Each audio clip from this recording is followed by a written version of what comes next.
Justice સુનિંદાબેન Agarwal તેમજ ગુજરાત હાઈકોર્ટના વરિષ્ઠ ન્યાયમૂર્તિ જસ્ટિસ શ્રી હિરેન એ વૈષ્ણવ સાહેબના માર્ગદર્શન હેઠળ તેમજ નાલસા તેમજ સાલસા તેમજ જિલ્લા કાનૂની સેવા સત્તામંડળના અમારા ચેરમેન શ્રી જોશી સાહેબના માર્ગદર્શન હેઠળ આજરોજ ત્રીજી રાષ્ટ્રીય લોક અદાલતનું આયોજન કરવામાં આવેલ છે।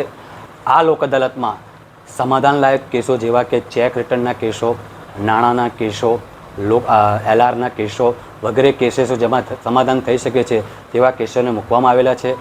જામનગર જિલ્લામાં કુલ 25,000થી વધારે કેસો પેન્ડિંગ છે। તે પૈકી 16,000 કેસોને આઈડેન્ટિફાઈ કરવામાં આવેલા છે અને આઈડેન્ટિફાઈ કરેલ કેસો પૈકી 8,000થી વધારે કેસોનું આજની રાષ્ટ્રીય લોક અદાલતમાં સમાધાન થઈ શકે તેવી પૂરી શક્યતાઓ રહેલી છે।